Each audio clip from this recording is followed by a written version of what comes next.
of diseases and other problems such as bad breath. Bad breath is also called halitosis, guys. It is composed of brushing at least twice per day. You can brush more, but at least twice a day. You're gonna floss at least once per day. You're gonna rinse after every brush. You're gonna visit your dentist or dental hygienist regularly, so at least every 6 months, so twice a year. And frequently you can chew with some sugar-free gum. So the first thing everybody thinks about is brushing your teeth. So toothbrushes is the first thing we're gonna talk about today. So toothbrushes, you're gonna replace your toothbrush every 3 months or when the bristles begin to fray. So when I say fray, I mean that, you know, when they start to go like all over the place, you're gonna replace it. Even if it's less than 3 months, you're gonna throw away the toothbrush because it's not useful at this point in time. So there are two types of toothbrushes that we usually that are out on the market. There's a manual toothbrush and there's an electronic toothbrush. So I have some pros and cons for both of them. So the manual toothbrush, you have more control with it. It's a greater ability to reduce pressure applied to sensitive teeth or gums. So I know some people say they have sensitivity with their teeth. So this helps you to control how much pressure you apply to your teeth. They're smaller to hold and more convenient to pack when traveling. And they're cheaper and easier to replace. Now, remember we said we're supposed to throw away our toothbrushes every 3 months or when the bristles start to fray. So that may be a little cheaper, the cheaper route for us to go by. But there's also the electronic toothbrush. So there are power rotation helps loosen plaques. So plaque is the foam-like material that forms in our teeth after we eat or drink anything. Electronic toothbrushes, they help people with arthritis or limited dexterity, meaning that anybody with a disability who cannot move their arms or hands too much are probably best to be using electronic toothbrushes. They come in various speeds. So, well, one toothbrush can change speed, so it can reduce the pressure applied to sensitive teeth or gums. So you can they have usually like a high, medium, or a low frequency. Timers help ensure that you brush each section of your mouth for the correct amount of time. So they say that in total, we're supposed to brush our teeth for 2 minutes in total. So every section, we're supposed to brush it for at least 10 seconds, and then we move on to another section. Each section, we cover more than one tooth at a time. All right, toothpaste. So what I recommend is any toothpaste which contains fluoride. It can be Crest, it can be Colgate, it can be Arm & Hammer, it can be anything. Once it has fluoride in it, it's a go-to for me. Fluoride, what is that? It helps to prevent tooth decay by making the enamel more resistant to acid breakdown. It also helps with rebuild or remineralize weakened enamel. So when we apply our toothpaste to our toothbrushes and we brush our teeth, we're not only removing the plaque and buildup on our teeth, but with toothpaste with fluoride is helping to actually strengthen our teeth again. So the third thing that we know after brushing, which is floss. The second thing, is flossing. So there is something called dental floss or dental tape. Now, they come in two types. So there's a string floss and there are plackers. So the string floss is the regular floss. I have some examples for you guys. Can you guys see these? So a string floss, it comes in waxed or unwaxed, and it's best for maneuvering into the sulcus and around the tooth. So this is the best form of flossing for us to use on a daily basis. It lasts longer and it's the cheapest way to floss. We usually should measure an adequate amount of floss to use is to measure from your wrist to your elbow. So I'm going to show you guys. So you're going to take the floss, measure from your wrist to your elbow, and then you're going to wrap it around your fingers. And you're going to maneuver. I'm not going to floss for you guys, but you're going to maneuver around your teeth. This is enough floss for you to use on one occasion. Okay, we also have. You're showing them? No, I'm not. I'm not going to show you guys. It's a little mess for me to do that, guys. Okay, we also have plackers. So plackers are what I know a lot of my patients say this is how they floss, and I have to correct them because it's not the best way to floss. So these are plackers, okay? I recommend these to my patients on the go. Like if you're out or like at work or something and you need to remove food from between your teeth, this is a placker. It has a little floss in it and it helps you to maneuver, but it's not the best way to move. Now it's good to take meat out of your mouth or broccoli or spinach or something. It's good for on the go, but it's not the best. It also has a little interproximal brush in between to help get out stuff from in between your teeth. So these are, like I said, these are best for on the go. This is the best way to introduce flossing to young kids. So although young kids, Hey, Krysti. Hi. I think you were showing them, but I don't think your video is on. Oh, let's see. So sorry. You didn't see the floss at all either? No, that's why I asked if you were showing them. Oh, I don't know how to show my video as I... Let me see. Hold on one second for me, please, guys. How about I show this at the end? We're going to show all of these again at the end, okay? And I'll go through it again. Okay, good. Okay, so like I said, the plackers are best for on the go and to introduce young kids to flossing. Now, kids' teeth do not have a tight contact like adults' teeth. So people think that they don't have to floss, but we know that good habits, we start at a younger age. So it's best once your kids have all of their 20 teeth, baby teeth, milk teeth, it's best to introduce them into flossing. It's also an option for people with dexterity issues or arthritis. So like we said, the electronic toothbrush is probably best for them. People with dexterity issues or arthritis, the plackers are as well. I'm sorry, guys. I'll just show you all this at the end of the presentation. So additives to routine flossing. So like I said, that we should use the floss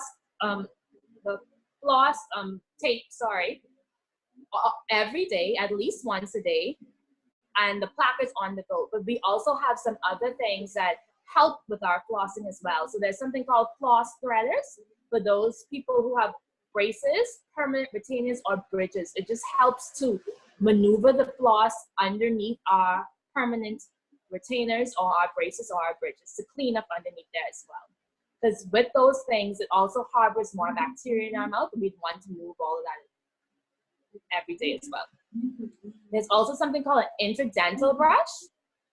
It's for anyone, especially those with gum disease. It's like a little, what I tell my patients, it's like a pipe cleaner. So you know how pipe cleaners are like feathery?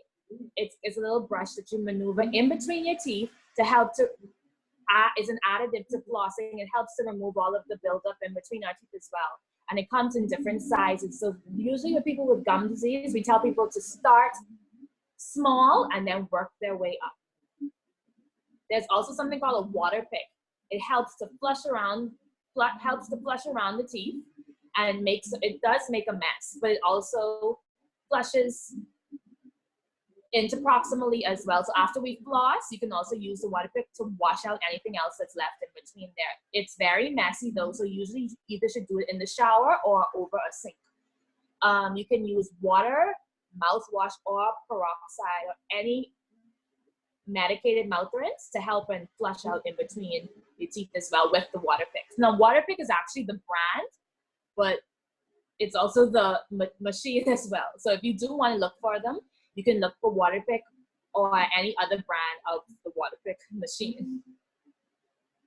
Okay, so mouth rinses. So after we brush and we floss, like we said, we're supposed to wash out everything else at the end of it all. So a mouth wash, I recommend that we use anything with fluoride, whether it be Crest, Listerine, anything that has a fluoride in it. Like I said, fluoride's good. It helps remineralize the teeth and strengthen our teeth. It's always good to use. So there's Total Care is the best one. That comes in either Listerine or Axe because it has a lot of additives as well to help. Some have whitening and other minerals and stuff that help to strengthen our teeth. You can also use, they also come in alcohol or alcohol free. Now I know some people get kind of like ulcers from using alcohol products in their mouth. So that's why they come alcohol free. But I personally like the little burn from the alcohol, so I use mouth rinse with alcohol. It comes in different flavors as well. You know, there's spearmint, bubblegum, peppermint. I know Listerine, the original gold one. There's winter fresh. There are all types of different flavors. And you're supposed to use it after every brush. It can be medicated as well, but medicated mouth rinses are only best used if prescribed by a dentist, okay? So if there's something called Corsetil on the market, if the dentist does not prescribe you to use it, I don't recommend that you use it. Also, another mouth rinse that you can use periodically is peroxide. So the same brown peroxide that we find in the pharmacy and we put on, that we put on cuts and bruises and scrapes, if you read the bottle, it says it's a mouth debrider, meaning that it helps to debride and clean out our mouth as well. Now, the bad part about this is it does not come in any flavors, and it really doesn't have the best taste, but it foams up and it makes your mouth feel nice and clean afterwards. So I wouldn't say use it every day. You're going to use it periodically. So personally, I use it at least 3 times a week. Instead of using a regular mouthwash, I would just switch out and use the peroxide. All right, now cavities and tooth decay. When you talk about dentistry, this is what people usually want to know about. Do I have a cavity? What is a cavity? And how can we fix the cavity? So a cavity is cavities or tooth decay is the second most common disease, second only to the common cold. Okay? Now, a lot of cavities are undiagnosed because people think that your tooth has to be dark for you to have a cavity, or it has to be in the top of our tooth or the surface that we can see for you to have a cavity. That's not always the case. It is the breakdown and destruction of the tooth enamel, and the enamel is the hardest material in the body. So imagine, guys, enamel is harder than bone. So if your teeth are breaking down, if your enamel is breaking down, then we know something is going wrong in the mouth. It does not have to be dark in color because demineralization occurs first, which is mostly untouched by the human eye. Meaning that, it's supposed to be unnoticed by the human eye. We do not notice demineralization. So only a dentist or dental hygienist will be able to tell you if you're having any demineralization on your tooth. It can be found on any surface of the tooth, mostly interproximal or between the teeth. That's why it's really important to go to your dentist and get x-rays taken at least every 6 months to check to see if you have any cavities in between your teeth. Those are the most common cavities because many people do not floss, okay? So what causes cavities? There are many factors, some of which include sugary foods, sugary drinks. So sugary drinks, what we tell patients to do, especially children, what I tell my patients, especially kids, to reduce the amount of sugars that you're gonna have left in your teeth when you're drinking something, because everything we drink except water has sugars in it. I tell my patients to use a straw. You get the flavor of the drink in the one whilst you're drinking it, but the sugars goes directly to the back of your throat and down your throat instead of coating your teeth and staying on there until your next brush. A lack of enamel can cause a cavity. Lack of proper brushing, removal of plaque, which releases the acids that break down our teeth. A lack of fluoride, dry mouth, or acid reflux or GERD, which is called gastroesophageal reflux disease. So some people have this disease, they're vomiting a lot and they're bringing up the acids from their stomach, which causes the breakdown of the enamel, okay? So these are just some of the reasons why we can get cavities. So poor oral health can cause many problems, many problems. When you talk to somebody, you say, oh, when is the last time you've been to the dentist? They say, boy, doc, I haven't been to the dentist in years. But when you ask them, when was the last time you went to a medical doctor? They said, oh, they had their annual 2 months ago. But a lot of people do not know, and sadly, including medical doctors, the importance of oral health, okay? So some of the first signs of many systemic diseases are seen in the mouth. So cavities are diseases. Halitosis, bad breath, is a disease. Tooth loss, periodontal disease, is a disease. Gum disease, periodontal disease as well. Diabetes appears in the mouth. Oral cancer, heart disease, strokes, and lung conditions. Bad oral health can exacerbate any of these diseases listed here, amongst other things as well. So halitosis. What is halitosis? Halitosis, like I said, is an unpleasant odor present coming from the mouth. So this can be due to the buildup of plaque or bacteria on our teeth. And it can be due to diet. It can be due to infrequent flossing. So all of the food that we eat that gets stuck in between our teeth, the longer it's there, the more bacteria it harbors, the worse the scent is that comes from it. It can come from oral morning breath, It can come from dry mouth as well. It can be very, very, very embarrassing, leading to anxiety issues. So I know many people, I've had patients that come to my office and say, oh, doc, my mouth don't smell good. I just, I don't want my boyfriend or my husband to see this. And they're 10 times happier once we start them in the right schedule. We get them on a good routine to get their oral health intact. So gum disease. What is gum disease? Gum disease is the layman's term, but it's actually called periodontal disease. It damages the soft tissue and connecting ligaments and bones surrounding the tooth. It's the most undiagnosed dental disease in the Bahamas. It can be genetic. Most of the time, it's due to poor oral hygiene, but it also can be genetic. So you can be saying, oh, I brush all the time, I floss, I rinse, I go to the dentist from time to time, but you can pass it down. It can be passed down from your parents and grandparents. So to treat gum disease, what we do, there are two ways to treat this: at home and in-office treatment. So when you come into our office and we diagnose you with gum disease or periodontal disease, we will put you on a treatment plan, and we will then give you techniques to maintain what we do in our office at home. So the treatment usually entails in office, including scaling and root cleaning. That's when it's like a deep and thorough cleaning. So when you go to the dentist every 6 months, if you do not have gum disease, we're taking off the buildup on the top of your gums, okay?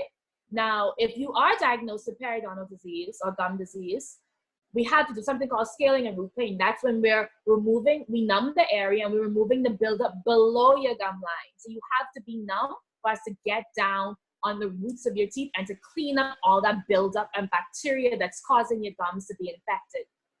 It can also entail surgery, which a periodontist usually does, which is a specialist who deals with gum disease. It also entails prescription. So sometimes we will prescribe you some medication to take on medicated mouth rinses, like we talked about earlier.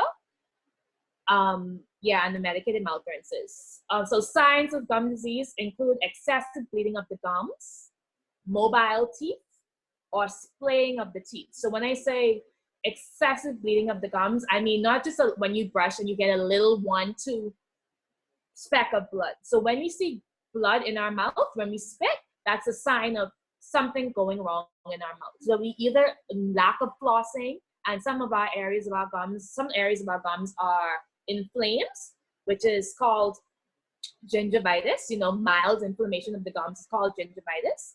But if we have gum disease, we have severe inflammation of the gums. So if you're brushing every single day and flossing every single day and you're seeing a lot of blood, I would recommend you go into your dental home and check that out. Mobile teeth. So our teeth are not supposed to move. The only time our teeth are supposed to move, guys, is when we're kids and we're shedding our teeth.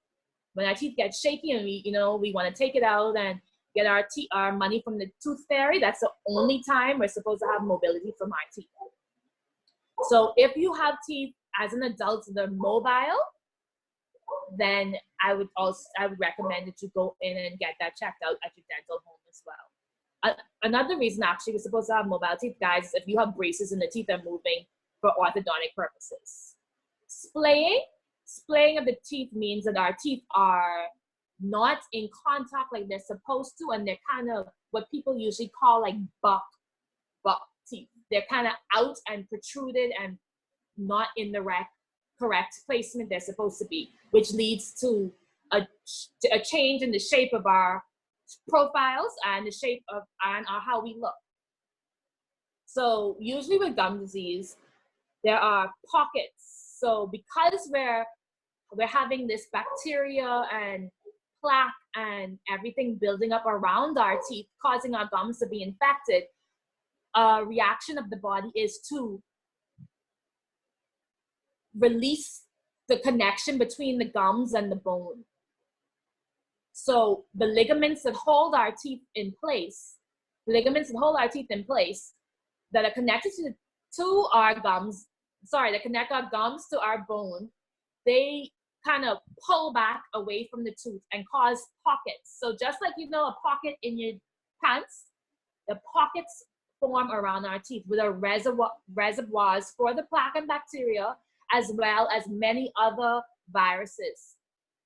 COVID, human papillomavirus, Epstein-Barr virus, and a host of other viruses that we can harbor in our mouth. So pockets are not good forming around our teeth. Any of these signs, go into your dental home and get that checked out. So this is a depiction of what exactly a normal tooth looks like and what somebody who has gum disease or periodontal disease would look like. So we see the enamel, in the normal tooth, we see the healthy bone level, we see the healthy gums. But if we compare it to the picture on the right, which is a patient who has gum disease, we see the plaque and calculus building up around our teeth, causing these pockets and causing the inflammation around our gums, which then causes the bleeding and then causes the mobility and then causes the eventual loss of the tooth. A lot of people do not know that, guys. We can lose the bone around our teeth. One of the major causes is gum disease for losing the bone, because as the gums are infected for so long, the infection spreads to the bone and the bone then starts to decrease, causing the mobility in the teeth. Okay, now diabetes. A lot of people do not know that the diabetes and oral health have a very high correlation with each other. So diabetes leads to changes in the oral cavity. So we all know that diabetics have poor healing. So if you do have diabetes, you will get something called gingival hyperplasia, which is a growth, gingival growth. Your gums start to kind of look puffy, like, those winter jackets. So this is the example I tell my patients, like the puffy winter jackets, your gums start to look puffy like that. You also can you're more susceptible to getting periodontal disease, because if you have a lot of bacteria, like we talked about, building up on your teeth, your gums aren't healing like they should because of your diabetes. You have a higher risk of dental decay. You have a higher risk of candidiasis, which is candida, which is a fungus building up on your teeth and your tongue and your cheeks and lips. You also can get something called glossodinia, which is a burning mouth syndrome. So what you'll get is that your tongue starts to be really, really sensitive to anything spicy. You also have a higher risk of having bad breath or dry mouth. It affects your body. It also affects your body's ability to fight off bacteria. So like I talked about earlier, our mouth is a harboring place for many, many, many, many, many types of bacteria, both being good and bad, more bad than good, but it harbors a lot of bacteria. So if you have diabetes, you are more susceptible to keep bacteria because your body, it has a poor healing process. It heals poorly. So we know that diabetics have high blood glucose levels, and high blood glucose levels helps bacteria to grow in the mouth, leading to higher increases of infection in the mouth as well. So some signs of these would be red, your mouth looks extremely red. There are sores in the mouth, there's swelling around the gums, or there's bleeding when brushing all going back to gum disease occurring. So there are some tips for diabetics that I put on here. So what we tell diabetics is it's more important for you to maintain your a good oral hygiene than a normal healthy person. If you're smoking only exasperates gum disease or tooth decay or candidiasis or bad breath in patients with diabetes. So we recommend that some patients can do oil pulling to help with their oral hygiene as well. Avoid sugary carbonated drinks and drink plenty of water. I mean, on a regular, a normal person is supposed to drink plenty of water, but people with diabetes need to drink even more than the normal healthy patient. So a note to remember is, guys, the pancreas helps to control blood sugars via the insulin release. So with diabetics, they have a higher risk of pancreatic cancer because of this glucose level and this bacteria, the higher risk of bacterial growth in their mouth. Okay, so usually diabetics have a higher risk of pancreatic cancer due to poor oral hygiene. So oral cancer, this is something that's worldwide undiagnosed as well. So poor oral health aids in the carcinogenic potential of known carcinogens such as tobacco and alcohol. So yes, tobacco is legal and alcohol is legal, but they do increase your risk of oral cancer.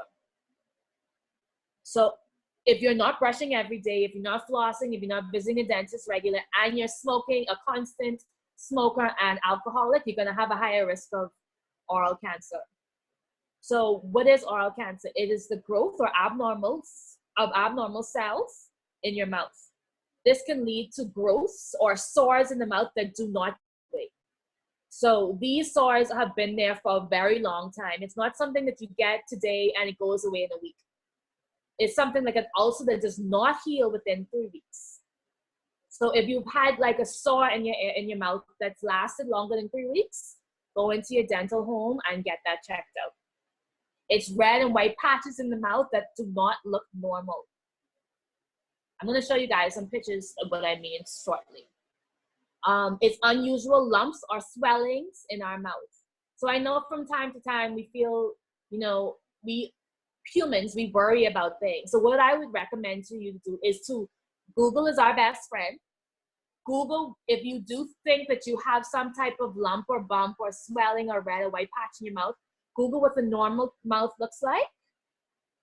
Google and compare it to what your mouth looks like before you go into your dentist. Or you can go into a dentist, if you don't want to do that, you can go into your dental home, get that checked out as well. So cancers of the oral cavity can occur on many places. It can occur on the lips, the tongue, the cheeks, the floor of the mouth, the hard and soft palate, the sinus, and the pharynx, which is the throat. But the two most common places that oral cancer occurs is on the tongue and the floor of the mouth. So that's below our tongue, guys. It can be life-threatening if not diagnosed and treated early. Any changes that you see that do last longer than 3 weeks, go and get it checked out. What's usually needed after, if there are possible, the dentist possibly thinks that there may be something going on, that some type of change in your mouth, what would really be needed is a biopsy to confirm a diagnosis. So usually we give a tentative diagnosis, but we do not confirm anything until we get the biopsy back. We don't want to scare you, and as humans, we tend to worry and fret. Treatment for oral cancer usually includes surgeries, radiation, and chemotherapy. But once anything is caught early, guys, we can get that sorted out before it spreads to anything that may be life-threatening. So this is a diagram of all of the many places that oral cancer can occur. Now, what I recommend to my patients as well is for you to do a examination on your own. So just like women are supposed to do breast examinations themselves. Men are supposed to do examinations themselves. Oral examinations are encouraged as well. So if we look at we're going to start on the upper left and we're going to work our way down the pictures. So raise your lip up, check your gingiva and the mucosa to see if you see anything that's maybe abnormal. Feel around your lips. See if you feel any lumps or bumps or any changes or discolorations or swellings going on. So, as well as the buccal mucosa. The buccal mucosa is usually the cheek area or the posterior gingival area, which is the lower cheek area in the back of our mouth. Check the vestibule, which is the lower part of our lip, the anterior gingiva, the front gingiva in our mouth, or the labial mucosa, which is the mucosa of the lips. Hold your tongue. These are also exams that we do. These are also exams that we do as dentists as well, if you go in and get your every 6-month checkup. Check the lateral borders of your tongue, the ventral surface of your tongue, the bottom underneath your tongue, the floor of your mouth, your tonsillar area, the soft palate. The soft palate is the throat, but the posterior area of the top of our mouth, or the hard palate, which is the area where we put our tongue, if we put our tongue to the top of our mouth, usually where you get a burn from like hot pizza or tea or something like that. So these are areas that you can check yourself at home, daily oral cancer screenings. So heart disease. Heart disease it has an increased risk of development due to periodontal disease, which is the gum disease. Remember, guys, all of our body is connected. All of that bacteria that's harboring, if you have gum disease, can spread through your throat down to your heart. It has an increased risk of bacterial infection in the bloodstream, which can affect the heart valves. The heart valves helps our heart to pump the blood around our body. If there is infection on the valves do not function properly, which can lead to many other heart conditions such as valve prolapse, which means that your valves do not pump the blood properly and you end up having to have valve replacement surgery. All of this from bacteria that can come from your oral cavity. All bacteria sticks to the fatty plaques in the bloodstream, directly contributing to blood vessel valve blockage. So as this bacteria from our mouth spreads down our bloodstream, it can harbor in the blood vessels. Remember, our blood vessels are our veins and arteries, all of which help flow of blood throughout our body. But if these vessels don't function properly, we can have blockage, which can also lead to blood clots and many other conditions. All bacteria triggers inflammatory responses, which then lead to blood vessels to swell, which then reduce the blood flow, which then increase risk of blood clots. Blood clots can start in your leg and then eventually end up in your lungs, which causes breathing conditions. It can end up in your heart, which causes heart conditions. It can spread to your extremities, your arms, and which can cause the blood supply to decrease to your arm, which it can eventually lead to you to have to get your arm amputated if not caught early enough. All type of things can occur if blood clots are formed in your vessels. Bacteria in the mouth increases the risk of all of that, guys. A high level of bacteria in our mouth. So strokes. High levels of bacteria, like we spoke about, can lead to clogging of the carotid artery, which leads to increased risk of stroke. So this goes back to the blood clots, guys. A blood clot can get lodged in your brain, which can cause a stroke. Strokes are very common in the Bahamas. Strokes have a high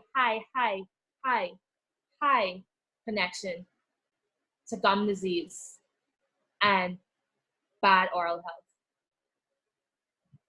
Strokes can lead you to have partial paralysis of half the side of your body. We know that it changes your lifestyle if these do occur. Let's keep our oral hygiene to high level so that we do not end up possibly getting the risk of having a stroke. Lung conditions. So bacteria, again, bacteria is our big word for today. Bacteria from periodontal disease can travel through the bloodstream to the lungs, where it can aggravate respiratory systems. Respiratory issues are very common. Asthma. We know that COVID-19 has a very, can affect our lungs and our breathing. Poor oral hygiene, high levels of bacteria can just exacerbate all of these things, guys. It also increases the susceptibility of pneumonia and bronchitis. All things that help us breathe. Breathing is something that we all know that we need to do but on a daily basis. So let's try and keep this bacteria level down. Okay, so I have this little diagram here for you guys to see.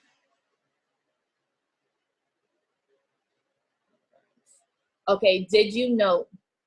So this is some of the things we spoke about, but it includes some other information as well. So did you know that gum disease increases the risk of head and neck cancer? That's the oral cancer we spoke about earlier. Bacteria in your mouth travels to other parts of your body in your bloodstream. Diabetes and bleeding gums increases the risk of premature death. Pregnant women with gum disease have only a 1 in 7 chance of giving birth to a healthy child of a normal size. People with gum disease are twice as likely to die from heart disease and 3 times as likely to die from strokes. The Surgeon General reports that at least 80% of American adults have gum diseases.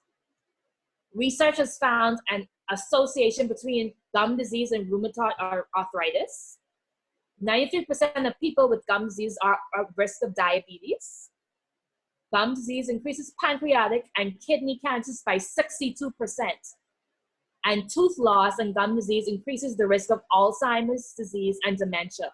All of this information, guys, are from reputable organizations: the Mayo Clinic, Harvard, the American Academy of Oral and Systemic Health, American Academy of and the American Society of American Academy for Oral Systemic Health.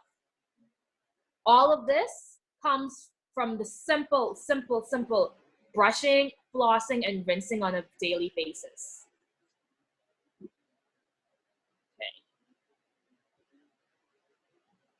Okay. Few more slides. Okay, so I'm not sure if you guys noticed, but my presentation is purple. Why? May is Lupus Awareness Month. Lupus is a disease that's is undiagnosed in many people, especially Black people and Black women. Lupus can also be seen in the oral cavity. So one sign of lupus in the mouth oral cavity is palatal and lip ulcers. So if you are diagnosed with lupus or undiagnosed with, this is one of the signs of lupus. If you are diagnosed, you may see palatal and lip ulcers, or if you have palatal and lip ulcers that have been there for a while, as well as other factors that I would tell you to go and research, and you're diagnosed with lupus, you'll know that lupus can be seen in the oral cavity.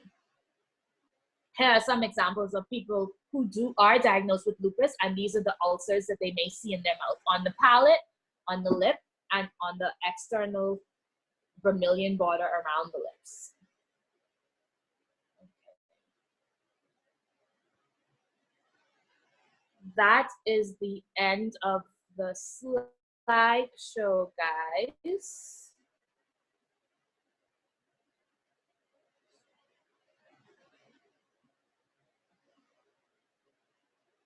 I hope that was helpful for you all. I know it was a lot to go through. I'm gonna now show you guys some of the things we spoke about earlier. So this is the floss I was telling you guys about, the dental tape. What you're gonna do is measure enough from your wrist to your elbow. You're gonna wrap it around your fingers and you're gonna maneuver it around your teeth. I'm not gonna do it for you guys, it's a little messy. This is an example of the plackers we spoke about that are good for on-the-go flossing. It has a little floss. It's good. You can travel with this. It has a little brush. A little brush for you to get all that meat and spinach and all that good stuff from in between your teeth. But these are good for, remember, to introduce children into flossing and on-the-go measures.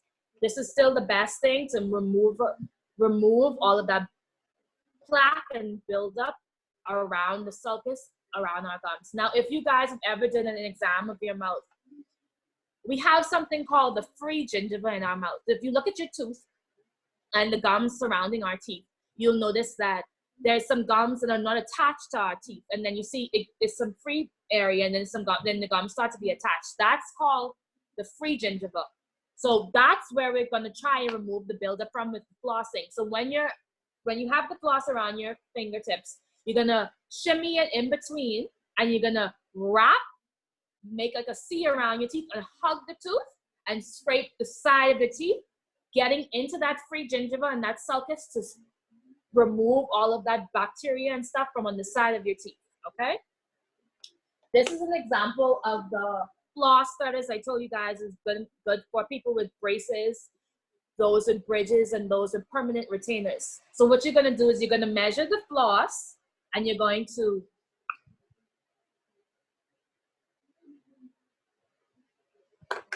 take a floss threader.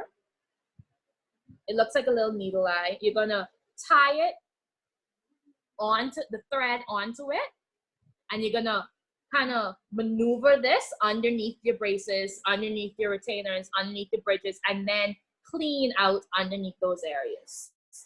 Usually, guys, natural things that are not natural to our oral cavity, they harbor more bacteria. So when we have braces, you're supposed to go to your dentist. Instead of every 6 months, you're supposed to get your teeth cleaned every 3 months.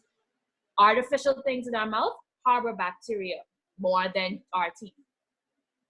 This is an example. I don't have much left, but this is the example of the Listerine, one of the mouth rinses I told you about, the Listerine Total Care. It's purple. There's an Axe Total Care as well. This goes for about $8, $9 in Lowe's. This is an alcohol-free one I actually have right now. And this says it helps to prevent cavities, it restores enamel, strengthens the teeth, kills bad breath germs, and cleans the whole mouth and refreshes the breath. It's an anti-cavity fluoride mouth rinse. It has 6-in-1 benefits. So remember, we're gonna brush twice a day, you're gonna floss, and then you're gonna rinse your mouth out with a mouth rinse or peroxide, or if diagnosed with gum disease, a medicated mouth rinse that's prescribed by a dentist. Now, I think Dion had a question about that. Krysti, okay. if Dion's still here, I think he posted a question about the fluoride.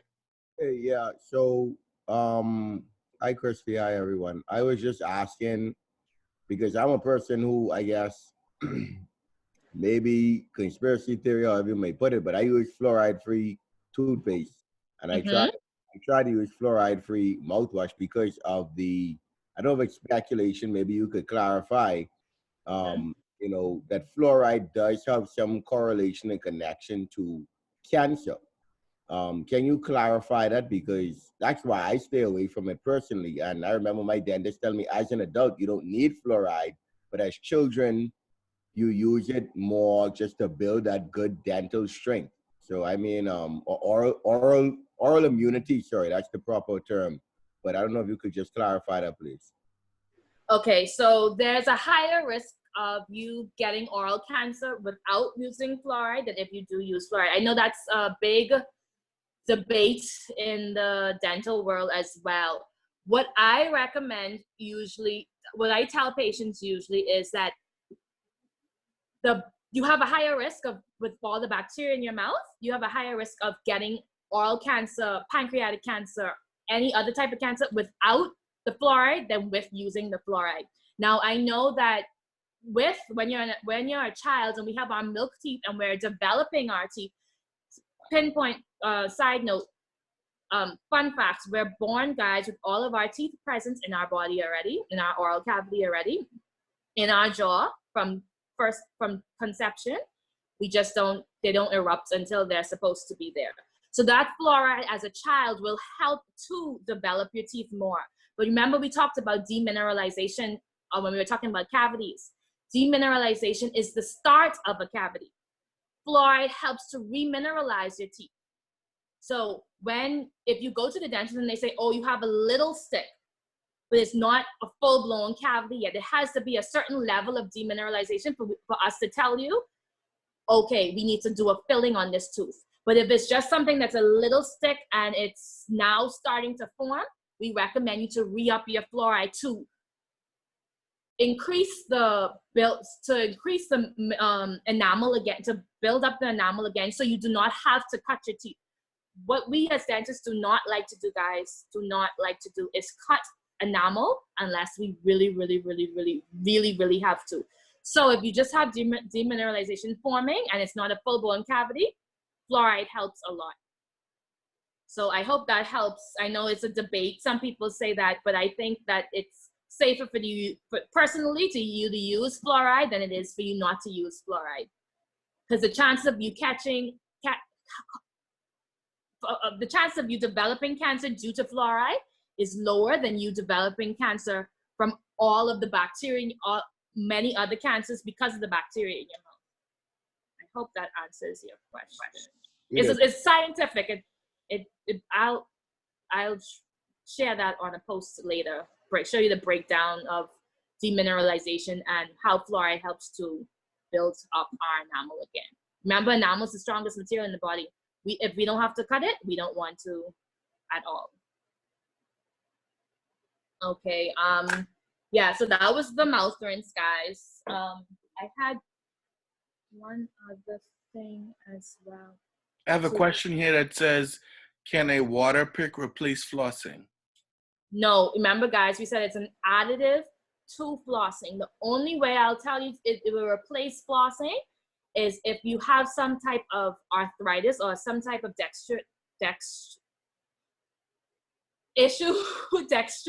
oh God, I can't pronounce it right now. Dexterity issue. Water picks are only additives. This is still the best way to remove all of the buildup. It is a flush, the regular floss. It is flushing out the material, but if you do not if you don't like not maneuver it, sorry, but if you don't kind of angle it the right way, you can still miss a lot of bacteria buildup in your sulcus and the gingiva, the free gingiva around there. So still floss, just add additive to regular flossing.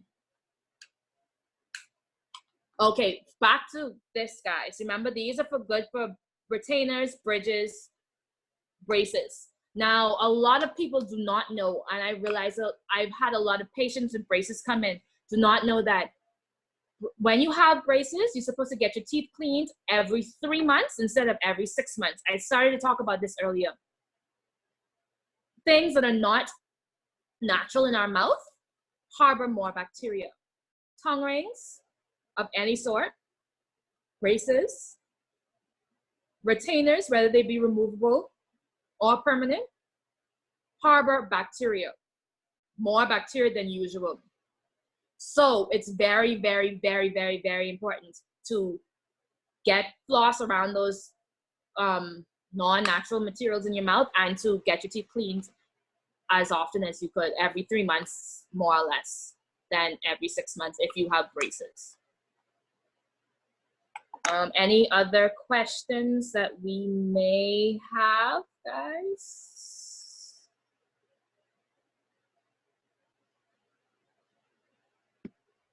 If any other questions, just feel free to unmute your mics and go ahead and ask, or you can post them in the chat room.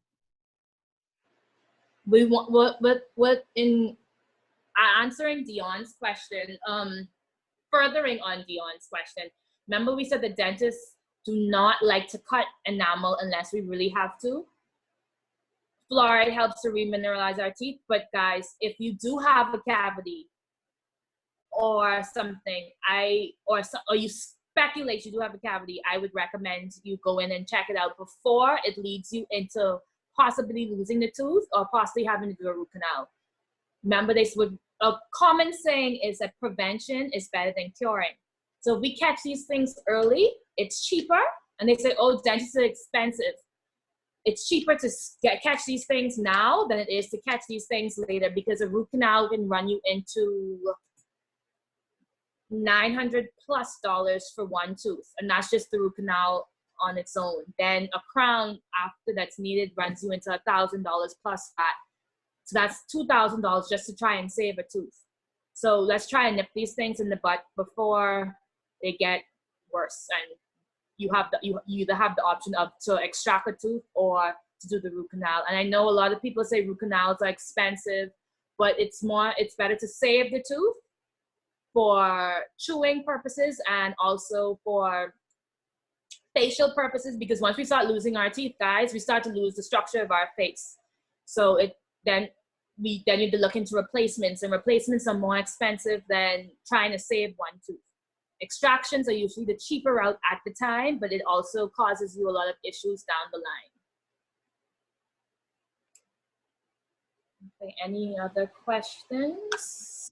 All right. Good night, everyone. So just got a quick question on this time. Given the current situation that we're in with the COVID-19 era, would we be able to do teeth cleaning during this phase that we're in now, or when would we be able to get a teeth cleaning again? Okay, so right now we're really stressing it's dentists, dental hygienists, pulmonary therapists have the highest risk of catching COVID-19 because of our proximity to the oral cavity. Now, what we're pushing now as oral health professions is to try and do at-home maintenance until we are able to see you in office. So right now, we're only seeing emergency patients. That includes pain or swelling. So what I tell you to do is you try and maintain your oral hygiene at home, all the things we spoke about, until we're further able to see you. So that hopefully that's in another couple of weeks, but things are going to change dramatically in the dental world, for sure, because now we have to look into more personal protective equipment to protect us and you guys. More ways to remember COVID spread from droplets. Where did the droplets come from? Your nose or your mouth. So a lot's going to happen. So right now, no, you aren't able to get cleanings at this point. Also, a lot of the equipment that we use in dentistry gives off aerosols. Aerosols spread COVID. So a lot of things are changing now slowly in the market, in the industry. So right now, no, you're not able to get a routine cleaning. I'm so sorry. All right, thank you. That pretty much answers my question. No problem. Any other questions before we go?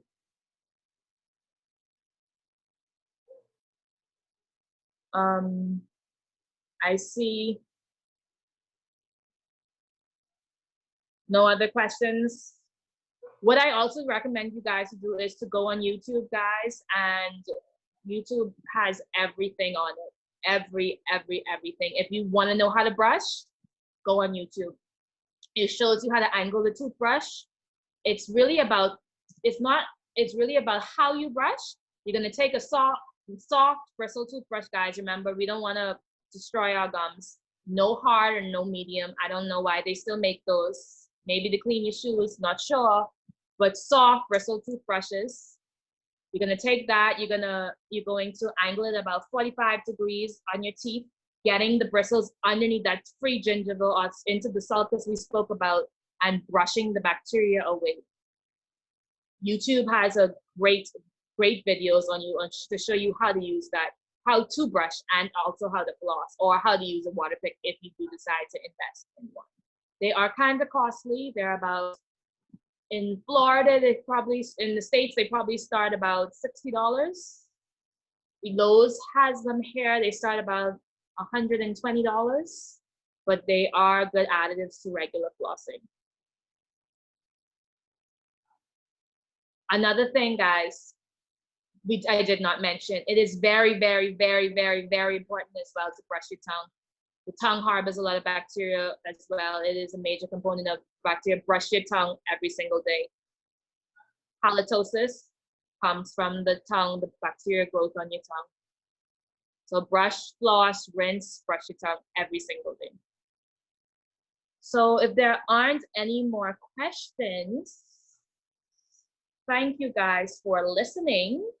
I hope not to only see you guys if you have pain. Come in, just get a routine checkup. We'll go from there. I don't want to see you guys only if you have a swelling or pain or need a prescription or anything. Every 6 months, go visit your dentist or your dental home for your routine cleanings and examinations. Thank you, Stefan, for this opportunity. Thank you guys for listening. And you all have a great night. Where are you located, Dr. Krysti? I am located at the Medi Center Dental Suite. It is on Prince Charles and Beatrice Avenue. Many people don't know that there's a dental office upstairs there. We also have an elevator, guys, for anybody who may have disability issues. So you can take the elevator upstairs. We're on the 2nd floor, the Medi Center Dental Suite. Our numbers are 364-9932, 364-9932 is our direct number. You can call downstairs as well, and they'll transfer you up. It's 364-9925. Our direct cell is 557-9925. But you can find all of this information on our Facebook page, the Medi Center Dental Suite. Great. Last call for any other questions for Dr. Bowe. Dr. Bowe, could you again, I'm sorry, I missed when you were talking about the fluoride and the supposed cancer connection. So could you go over that again for me, please? Oh, okay. So you mean in reference to Dion's question? Dion said that he does not use fluoride because he thinks that there's a high connection of fluoride and cancer. So as we were talking about the different systemic diseases that can increase due to the chance of you getting diabetes, the chance of you getting heart conditions, the chance of you getting oral cancer, the chance of you getting pancreatic cancer, all of this comes from the bacteria load in our mouth. So I was saying that to me, there is some studies that show, there are a lot of studies that show that fluoride is good, fluoride is better. Hold on, sorry, trying to get my word out. Fluoride has a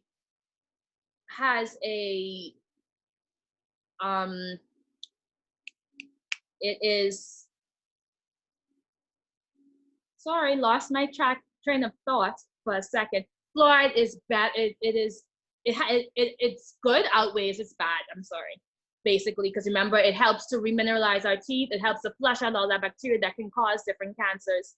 So a lot of stuff, you can research this as well yourself. A lot of studies show that the use of fluoride does not cause cancers, like Dion said. Hopefully I answered that for you. It didn't. You did. Thank you. Came off a little. I'm sorry.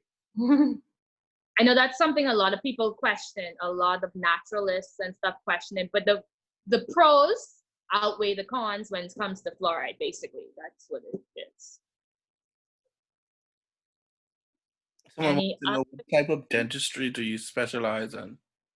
I am a general dentist. So I do, in general dentistry, we do cleanings, we do extractions, we do fillings, we do root canals, we do bridges, we do crowns. We do not do orthodontic treatment. A lot of general dentists in the Bahamas do have certificates that allow them to do braces. I personally do not have one. I'd refer you to one of the specialists and orthodontists who actually deals with braces on a daily basis. We do everything, a little bit of everything except braces. We do whitening, but we also encourage whitening after your teeth. We have said that your teeth are healthy. Whitening is for aesthetic purposes, guys. It doesn't make sense to whiten a tooth if it has decay on it or it's mobile and you're about to lose it. Anything else? guys. You are welcome, Felicia. Anybody else? And there are lots of specialists out there, guys. We do treat periodontal disease, but there are specialists that if we cannot manage it, we will refer you to a periodontist. We will refer you to endodontist who does root canals all day. If the job is too hard for us, we will refer you to an orthodontist. If you do need braces, or we recommend braces for you, we will refer you to an oral pathologist to check out the biopsy we done if we have some type of change in your oral cavity or anything. But general dentists do a little bit of everything. Anything else? Okay, well, thank you so much again, guys. I know this may not have been one of the most exciting classes, but I think it's very important. And I want you guys, now that we're all home, you have a little more time. You're not rushing out anywhere. Get our oral hygiene up, please, guys. Remember those numbers we talked about? Let's increase the risk of all those different types of cancers that you can get because of the high levels of bacteria in our mouth, especially the bad. We have over 1,000 different types of bacteria in our mouth, and most of them are bad, and that's why we need to decrease the bacterial load in our mouth. So thank you guys for listening, and I hope to see some of you soon. You guys have a beautiful night and happy brushing. Thank you, Dr. Bowe. Very informative. Great presentation. Just one quick announcement before we go. We have 2 master classes tomorrow. We have a women's empowerment session with Sandina Neely. And then we have a special class. All of them are special. This is another one for because your hymns like politics, with Shelby McPhee on political science. And so those 2 master classes will be tomorrow. We will definitely send out a notification on times to let you know when we have started. But thank you all for joining us again tonight. And we'll see you tomorrow. Have a great night.